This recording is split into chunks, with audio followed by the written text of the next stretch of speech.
بحمد اللہ تعالی ہمارا پیارے نبی صلی اللہ علیہ وسلم کی سیرت طیبہ کے عنوان سے سیرت کورس چل رہا ہے، جس میں ہم آپ صلی اللہ علیہ وسلم کی تقریباً 60 سالہ سیرت طیبہ پڑھ چکے۔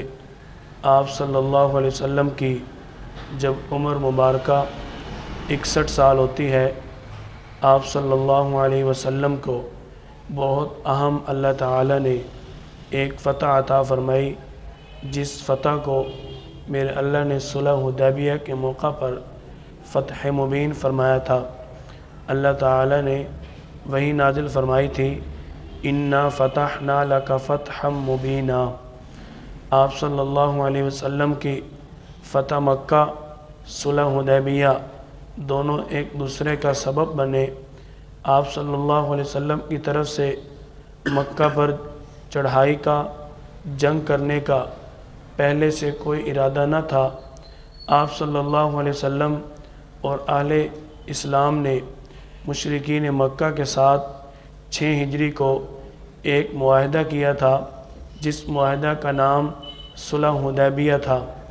آپ صلی اللہ علیہ وسلم اور قریش والوں کے درمیان یہ معاہدہ 10 سال کے لیے طے ہوا تھا، لیکن مشرکین مکہ نے اس معاہدہ کی 1 سال بعد ہی خلاف ورزی کرتے ہوئے مسلمانوں کے دوست قبیلہ بنی خزاعہ پر ان کے دشمن قبیلہ بنی بکر والوں کے ساتھ مل کر ان پر حملہ کر دیا۔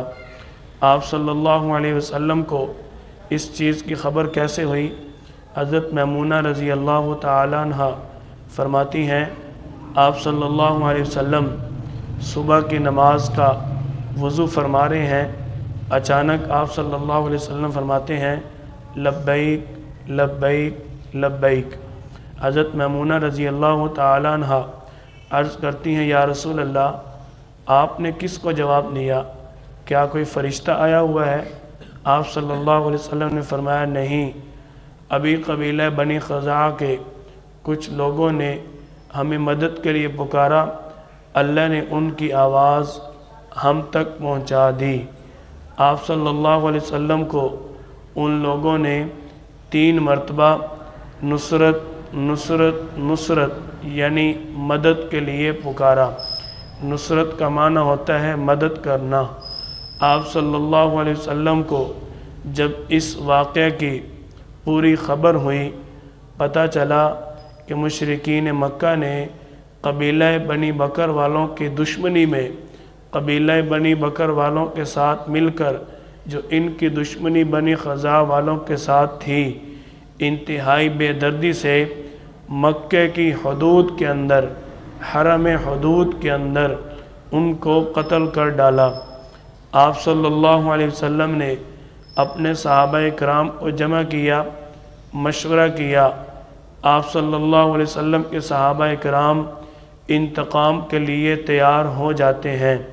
یہاں میں ایک نقطہ عرض کر دوں، آپ صلی اللہ علیہ وسلم کو جب مشرکین مکہ نے ظلم و ستم کا نشانہ بنایا، آپ صلی اللہ علیہ وسلم نے اس وقت تک کسی بھی کافر کے لیے بدلے کا سوچا بھی نہ تھا، لیکن آپ صلی اللہ علیہ وسلم نے اپنی محنت کو جاری رکھا۔ اسی محنت کا یہ حصہ تھا، آپ صلی اللہ علیہ وسلم اہل قریش کے ساتھ حدیبیہ والا معاہدہ کر لیتے ہیں۔ اب مشرکین مکہ اس معاہدہ کو کاربند نہیں رکھ سکتے۔ مسلمان اپنے اسلام، سچے اور حق مذہب کے مطابق اپنے سچے وعدے پر پابند تھے، یعنی مسلمانوں نے کبھی بھی کسی قسم کے وعدہ کی خلافی نہیں کی، کیونکہ اللہ تعالیٰ فرماتے ہیں، وَأَوْفُوا بِالْعَهْدِ، وعدہ کو پورا کرو، إِنَّ الْعَهْدَ كَانَ مَسْئُولًا، کہ بے شک وعدے کے بارے میں میدان محشر میں تم سے پوچھا جائے گا۔ آپ صلی اللہ علیہ وسلم اور مسلمانوں کو جب اس سارے واقعے کی خبر ہوتی ہے، آپ نے مشورہ کیا۔ صحابہ کرام انتقام کے لیے عرض کرتے ہیں، آپ صلی اللہ علیہ وسلم نے ایک مرتبہ پھر مذہب اسلام کو امن کا پیغام دیتے ہوئے، دشمنوں کی خیر خواہی سوچتے ہوئے، شفیق علی الامت ہونے کا، رحمت للعالمین ہونے کا ایک مرتبہ پھر منظر پیش کیا۔ آپ صلی اللہ علیہ وسلم نے صحابہ کرام کو فرمایا، نہیں، ہم ابھی انتقام نہیں لیں گے، پہلے ہم ان کی طرف چند شرائط بھیجتے ہیں، اگر ان میں سے کوئی شرط وہ مان لیتے ہیں تو پھر ہم اسی حدیبیہ والے معاہدہ پر قائم رہیں گے۔ حالانکہ اگر دیکھا جائے تو آپ صلی اللہ علیہ وسلم اس وقت حملہ کرنے کا پورا حق رکھتے ہیں، کیونکہ مشرکین مکہ نے حدیبیہ والا معاہدہ توڑ کر مسلمانوں کے خلاف اعلان جنگ کر دیا تھا، کیونکہ مشرکین مکہ نے وعدہ خلافی کرتے ہوئے مسلمانوں کے دوست قبیلہ پر حملہ کر دیا تھا۔ آپ صلی اللہ علیہ وسلم چونکہ اپنی امت کے لیے رحمت للعالمین تھے، آپ نے فوری طور پر پھر بھی جنگ کا اعلان نہ فرمایا۔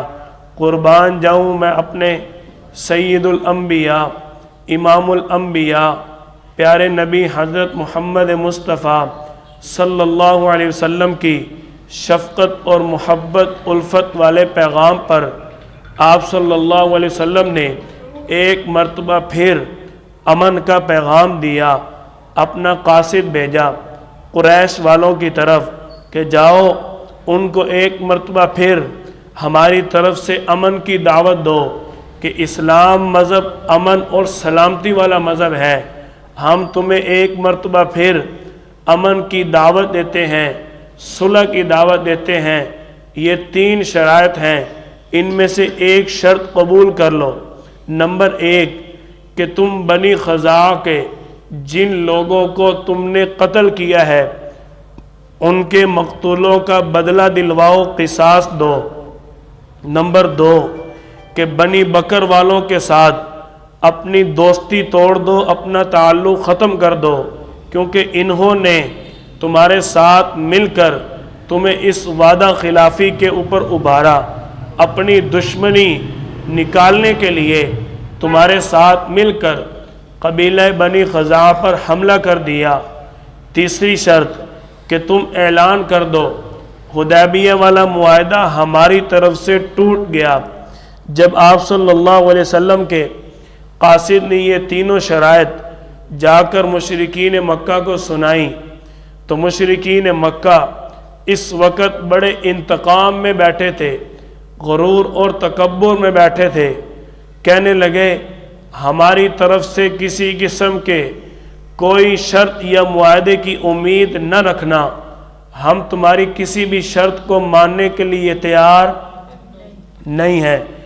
آپ صلی اللہ علیہ وسلم کو جب اس چیز کی خبر ہوئی کہ مشرکین مکہ نے اعلان کر دیا کہ حدیبیہ والا معاہدہ ہم نے توڑ دیا، ابو سفیان مشرکین مکہ کا اس وقت بڑا سردار تھا۔ مشرکین مکہ یہ فیصلہ تو کر بیٹھے کہ حدیبیہ کا معاہدہ ہم نے توڑ دیا، لیکن انتہائی خوف زدہ ہوئے، اس بات پر ندامت ہوئی، پریشان ہو گئے کہ اب مسلمان ہم پر حملہ کر دیں گے۔ آپ صلی اللہ علیہ وسلم کو جب اس چیز کی خبر ہوتی ہے کہ اہل قریش نے حدیبیہ والا معاہدہ توڑ دیا، آپ صلی اللہ علیہ وسلم مسلمانوں کو حکم دیتے ہیں کہ ایک جگہ پر جنگ کے لیے جانا ہے، تمام لوگ اپنے اپنے ہتھیار تیار کرو۔ ادھر سیدہ عائشہ صدیقہ رضی اللہ تعالیٰ عنہ کو آپ صلی اللہ علیہ وسلم نے حکم دیا کہ سارے ہتھیار نکال دو۔ آپ رضی اللہ تعالیٰ عنہ ہتھیار نکال رہی ہیں۔ آپ کے ابا سیدنا صدیق اکبر رضی اللہ تعالیٰ عنہ ابو قحافہ کے بیٹے فرماتے ہیں، بیٹی یہ کس جنگ کے لیے ہتھیار نکالے جا رہے ہیں؟ حضرت عائشہ رضی اللہ عنہ جواب دیتی ہیں، ابا جان، آپ صلی اللہ علیہ وسلم نے ہمیں اس چیز کی خبر نہیں دی کہ کس جنگ کے لیے تیاری ہو رہی ہے۔ آپ صلی اللہ علیہ وسلم نے صحابہ کرام کو بھی اس چیز کی خبر نہ دی کہ اب ہم مکے کے لوگوں پر حملہ کرنے والے ہیں، اب ہم مکہ کو فتح کرنے جا رہے ہیں۔ اتنے میں آپ صلی اللہ علیہ وسلم کے پاس ایک فرشتہ آتا ہے، آ کر آپ کو خبر دیتا ہے کہ آپ کی اس خفیہ پیش قدمی، خفیہ حملے اور خفیہ جنگ کے بارے میں ایک شخص نے مشرکین مکہ کو خط لکھ کر بھیج دیا ہے کہ اب مسلمان تمہارے اوپر حملہ کرنے والے ہیں۔ آپ صلی اللہ علیہ وسلم نے حضرت علی اور ان کے ساتھ ایک صحابی کو بھیجا کہ جاؤ فلاں راستے پر ایک عورت جا رہی ہے، اس کے پاس ہمارے خلاف ایک پیغام ہے جو مشرکین مکہ کو پہنچنے والا ہے۔ حضرت علی رضی اللہ تعالیٰ عنہ روانہ ہوتے ہیں، تھوڑے ہی سفر پر اس عورت کو پکڑ لیتے ہیں اور فرماتے ہیں کہ وہ خط نکال دو جو تو نے ہمارے خلاف مکہ والوں کو پہنچانا ہے۔ وہ عورت کہتی ہے میرے پاس کوئی خط نہیں۔ قربان جاؤں صحابہ کرام کا آپ صلی اللہ علیہ وسلم پر کتنا اعتماد تھا۔ آپ صلی اللہ علیہ وسلم اس دور کے ان کے استاد تھے، اس دور کے ان کے معلم تھے، اس دور کے ان کے رہبر تھے، اس دور کے ان کے آقا تھے، اس دور کے ان کے قائد تھے۔ قربان جاؤں ان پیارے جماعت صحابہ کرام پر، اپنے قائد پر، اپنے امام پر، اپنے استاد پر کتنا اعتماد اور بھروسہ ہے۔ فرماتے ہیں اے عورت، زمین اوپر جا سکتی ہے، آسمان نیچے آ سکتا ہے، دنیا بدل سکتی ہے، تہس نہس ہو سکتی ہے، لیکن میرے محبوب کا فرمان جھوٹا نہیں ہو سکتا۔ وہ عورت گھبرا جاتی ہے۔ اتنے میں حضرت علی رضی اللہ تعالیٰ عنہ تلوار نکالتے ہیں اور فرماتے ہیں اگر خط نہیں دو گی ہم تمہاری گردن لے لیں گے۔ فوراً اس عورت نے اپنے بالوں میں سے خط نکال کر حضرت علی کو تھما دیا۔ آپ رضی اللہ تعالیٰ عنہ اس کو گرفتار کر کے لے آتے ہیں۔ آپ صلی اللہ علیہ وسلم کی مجلس میں جب اس خط کا ذکر ہوا، آپ کو معلوم ہوا کہ یہ خط بھیجنے والے آپ کے صحابی حضرت حاطب بن ابی بلتہ رضی اللہ تعالیٰ عنہ ہیں۔ آپ صلی اللہ علیہ وسلم نے اپنے پیارے صحابی کو بلایا، پوچھا آخر کیا وجہ تھی کہ کیا ہوا تم ہمارے خلاف مشرکین مکہ کو خط بھیجتا ہے؟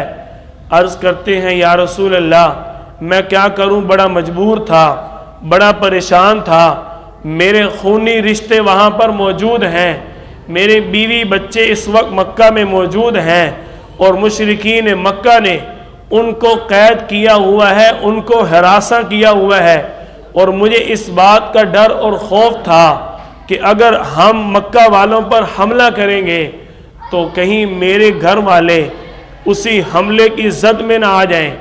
آپ صلی اللہ علیہ وسلم ابھی اسی کارگزاری کو لے رہے تھے، حضرت عمر بن خطاب رضی اللہ تعالیٰ عنہ کھڑے ہو جاتے ہیں، یا رسول اللہ میں ابھی اس منافق کا سر قلم کرتا ہوں۔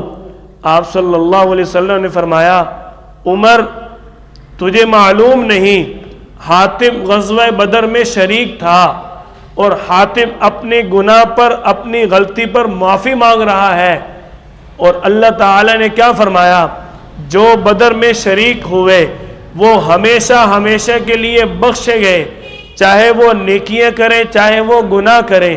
تو حاتب کے اوپر تلوار نکالتا ہے۔ آپ صلی اللہ علیہ وسلم تو نرم مزاج تھے، معاف کرنے والے تھے، درگزر کرنے والے تھے۔ آپ صلی اللہ علیہ وسلم نے تو ان لوگوں کو بھی معاف کر دیا جو آخری سانس تک آپ صلی اللہ علیہ وسلم کے دشمن رہے۔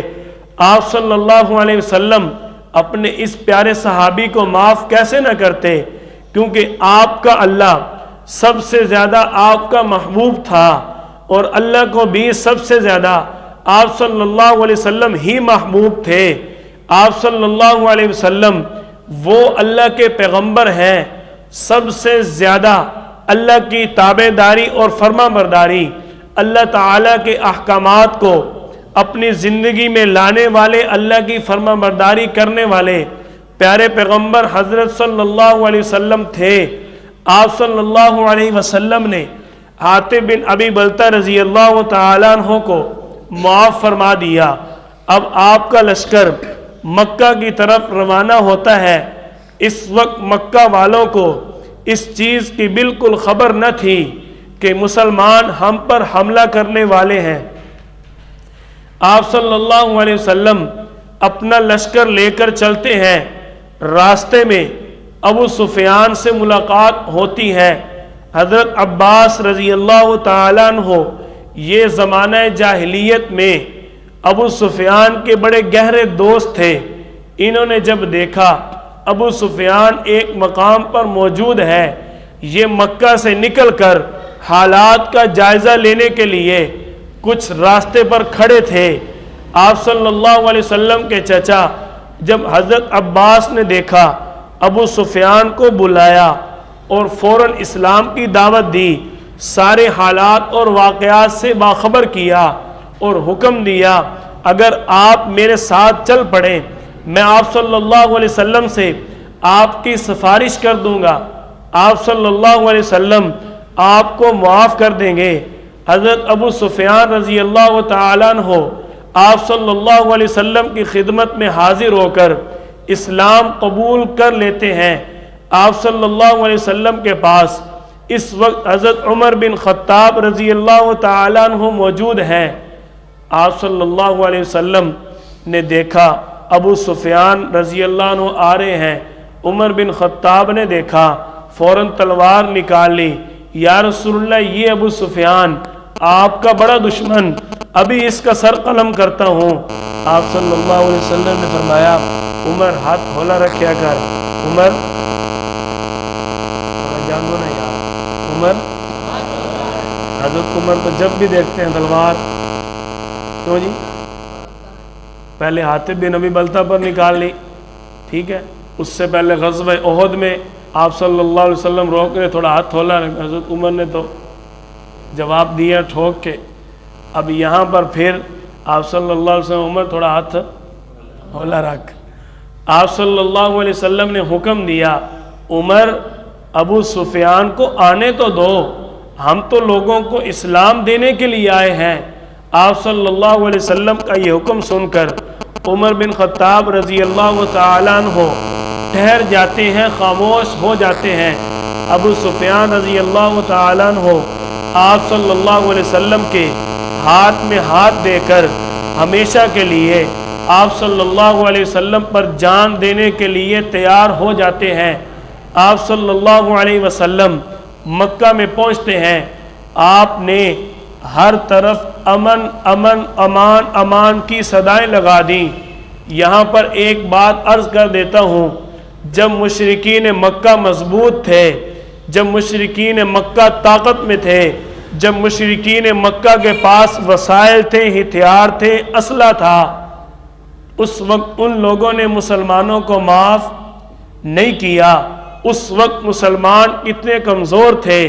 آج جب آپ صلی اللہ علیہ وسلم کو اہل اسلام کو اللہ نے طاقت عطا فرما دی، آج جب مسلمان مضبوط ہیں، لیکن مسلمانوں نے مشرکین مکہ والا طرز نہیں اپنایا، بلکہ آپ صلی اللہ علیہ وسلم نے صدا لگا دی، جو اپنے گھر کا دروازہ بند کر لے اس کو بھی معاف کر دینا، اس کو بھی امان ہے، جو ہتھیار پھینک دے اس کو بھی معاف کر دینا، اس کے لیے بھی امان ہے، جو ابو سفیان رضی اللہ تعالیٰ عنہ کے گھر میں داخل ہو جائے اس کے لیے بھی امان ہے۔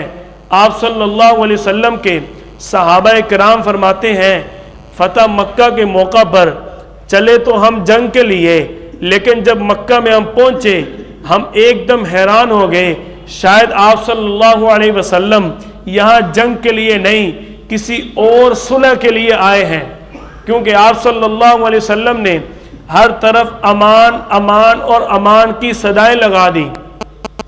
آپ صلی اللہ علیہ وسلم کا حکم ہو گیا کوئی تلوار نہیں چلائے گا۔ اتنے میں آپ نے دیکھا حضرت خالد بن ولید رضی اللہ تعالیٰ عنہ جو کہ مسلمان ہو چکے تھے ادھر کفار قریش کا مقابلہ کرتے ہیں۔ آپ صلی اللہ علیہ وسلم نے دیکھا کہ آپ کے جان باز صحابی پوری ہمت کے ساتھ دشمنوں کا سر قلم کر رہے ہیں۔ آپ نے پوچھا عمر یہ کیا ہو رہا ہے؟ میں نے تو کہا تھا جنگ نہیں ہوگی۔ حضرت خالد بن ولید رضی اللہ تعالیٰ عنہ عرض کرتے ہیں یا رسول اللہ ان لوگوں نے ہتھیار اٹھائے ہیں، یہ ہمارے مقابلے میں آئے ہیں۔ آپ نے فرمایا جو ہتھیار ڈال دے اس کے لیے امان ہے۔ آپ صلی اللہ علیہ وسلم نے دیکھا آپ کے صحابہ کرام پوری ہمت کے ساتھ جنگ کر رہے ہیں۔ اتنے میں آپ صلی اللہ علیہ وسلم کو صدا ملتی ہے یا رسول اللہ عبداللہ بن قتل کعبے کے غلاف کے اندر چھپا ہوا ہے۔ کس لیے؟ کیونکہ مشرکین مکہ یہ جانتے تھے مسلمانوں کا یہ عقیدہ ہے ایمان ہے کہ حرم کی حدود کے اندر مکھی مارنے کی مچھر مارنے کی ناخن کاٹنے کی بال کاٹنے کی بھی اجازت نہیں ہے، تو کسی بندے کی جان لینا اور سر کاٹنا اس کی اجازت کیسے ہو سکتی ہے؟ عبداللہ بن قتل آپ صلی اللہ علیہ وسلم کا گستاخ تھا۔ آپ صلی اللہ علیہ وسلم کے بارے میں گستاخانہ الفاظ کہا کرتا تھا۔ آپ صلی اللہ علیہ وسلم کو جب صدا ملی کہ یا رسول اللہ ابن قتل نے کعبے کا غلاف پکڑا ہوا ہے، اپنی جان بچانے کے لیے آپ صلی اللہ علیہ وسلم نے حکم دیا اقتل ابن قتل، اس کو وہیں پر قتل کر ڈالو کیونکہ یہ گستاخ رسول ہے، یہ بیت اللہ کے اندر بھی چلا جائے اس کو معاف نہیں کرنا کیونکہ گستاخ رسول کی کسی صورت معافی نہیں ہے۔ آپ صلی اللہ علیہ وسلم نے جب مکہ کو فتح کر لیا آپ پوری شان اور شوکت کے ساتھ پورے عزت اور احترام کے ساتھ حرم حدود میں داخل ہوتے ہیں۔ آپ صلی اللہ علیہ وسلم فتح مکہ کے بعد سب سے پہلے حضرت ام ہانی رضی اللہ تعالیٰ عنہ کے گھر پر تشریف لاتے ہیں جو کہ مکہ کے اندر ان کا گھر موجود تھا۔ آپ صلی اللہ علیہ وسلم کی ہجرت کا 8واں سال ہے، رمضان المبارک کا مہینہ ہے، اللہ نے اہل اسلام کو یہ عظیم فتح عطا فرمائی۔ آپ صلی اللہ علیہ وسلم نے ان لوگوں کو معاف کر دیا جو آپ کی جان کی دشمن تھے۔ آپ صلی اللہ علیہ وسلم نے ان کو معاف کر دیا جو آپ پر اوجڑیاں ڈالتے تھے۔ آپ صلی اللہ علیہ وسلم نے اپنے تمام دشمنوں کے لیے عام معافی کا اعلان کر دیا۔ آپ صلی اللہ علیہ وسلم کی اسی سنت کو زندہ کرتے ہوئے آج بھی ہم نے دیکھا ہمارے پڑوسی ملک کو جب اللہ نے فتح عطا فرمائی انہوں نے اپنے اتنے بڑے دشمن کو عام معافی کا اعلان کر دیا، ہر ایک کی حفاظت کی ذمہ داری اٹھا لی۔ اس سے معلوم ہوتا ہے کہ واقعتاً یہ لوگ سچے عاشق رسول ہیں اور واقعتاً آپ صلی اللہ علیہ وسلم کی تعلیمات کو اپنانے والے ہیں۔ ان کی 20 سالہ جد و جہد اور انہوں نے اتنی مشقت کے ساتھ اتنی زیادہ قربانیاں دینے کے بعد اپنا وطن حاصل کیا، لیکن آپ صلی اللہ علیہ وسلم کے محبت، الفت اور امن والے پیغام کو نہ بھولے، فتح حاصل ہوتے ہی عام معافی کا اعلان کر دیا۔ آپ صلی اللہ علیہ وسلم حضرت ام ہانی رضی اللہ تعالیٰ عنہ کے گھر تشریف لاتے ہیں۔ اس سے پہلے آپ صلی اللہ علیہ وسلم کی عادت مبارکہ تھی، چاش کے 2 نفل ادا کیا کرتے تھے۔ آج جب اللہ نے آپ صلی اللہ علیہ وسلم کو آزادی عطا فرمائی، آپ نے آج اللہ کا شکر ادا کرتے ہوئے 8 رکعات نفل ادا کیے، یعنی اپنے اللہ کا زیادہ سے زیادہ شکر ادا کیا جائے۔ آپ صلی اللہ علیہ وسلم کو جب اللہ نے آزادی دی آپ اللہ کی عبادت کرتے ہیں، اور جب ہمیں اللہ نے آزادی دی ہم ذرا سوچیں اس دن ہم اللہ کے سامنے کیا کرتے ہیں، بغاوت کرتے ہیں، نافرمانیاں کرتے ہیں۔ آپ صلی اللہ علیہ وسلم کی تعلیمات سے سبق حاصل کر کے اس پر عمل کرنا چاہیے۔ آپ صلی اللہ علیہ وسلم کی ہجرت کا 8واں سال ہوتا ہے، یہی واپسی پر غزوہ حنین پیش آتا ہے۔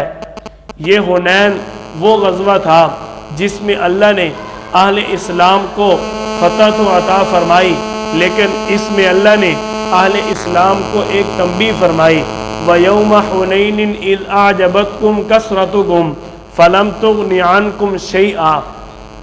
اللہ تعالیٰ نے فرمایا یاد کرو اس حنین کے دن کو جب تم نے اپنی کثرت پر فخر کیا، اپنی کثرت پر تم خود پسندی کرنے لگ گئے، تمہیں اپنی زیادہ تعداد ہونے پر ناز ہوا، اللہ کو تمہارا یہ ناز پسند نہ آیا۔ اللہ تعالیٰ نے فرمایا ہم نے پھر تمہارے اوپر جو زمین وسیع تھی اس کو تنگ کر دیا۔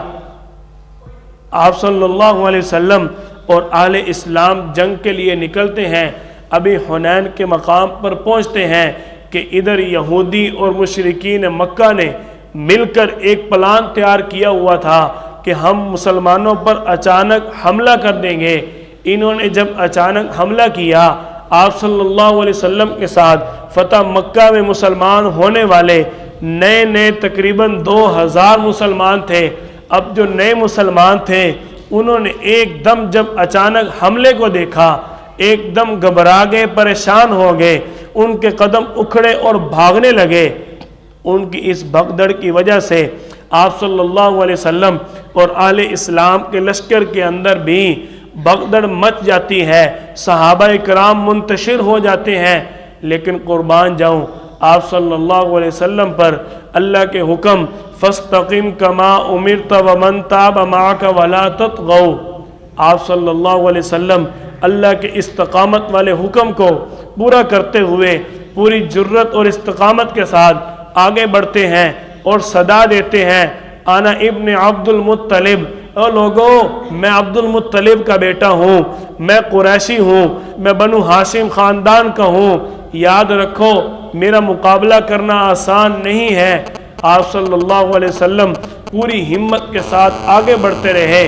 10 سے 15 صحابہ کرام بھی آپ کے ساتھ تھے۔ آپ نے دائیں دیکھا، صدا لگائی یا معاشر الانصار، او انصار کی جماعت۔ آپ صلی اللہ علیہ وسلم کی صدا ہو اور صحابہ کرام جواب نہ دیں، یہ کیسے ہو سکتا ہے؟ فوراً جواب دیا، لبیک یا رسول اللہ، یا رسول اللہ ہم حاضر ہیں، آپ حکم فرمائیں۔ آپ صلی اللہ علیہ وسلم نے حضرت عباس رضی اللہ عنہ کو حکم دیا کہ مہاجرین کو بھی پکارو۔ حضرت عباس رضی اللہ عنہ کی آواز بلند تھی، یا للمہاجرین، دوسری صدا لگائی، مہاجرین بھی فوراً پلٹ کر آئے اور یوں اہل اسلام کے لشکر نے ایک دم بڑھ کر دشمنوں پر حملہ کیا۔ اللہ نے اہل اسلام کو حنین کے اندر فتح عطا فرما دی۔ آپ صلی اللہ علیہ وسلم کی ہجرت کا 9واں سال شروع ہوتا ہے۔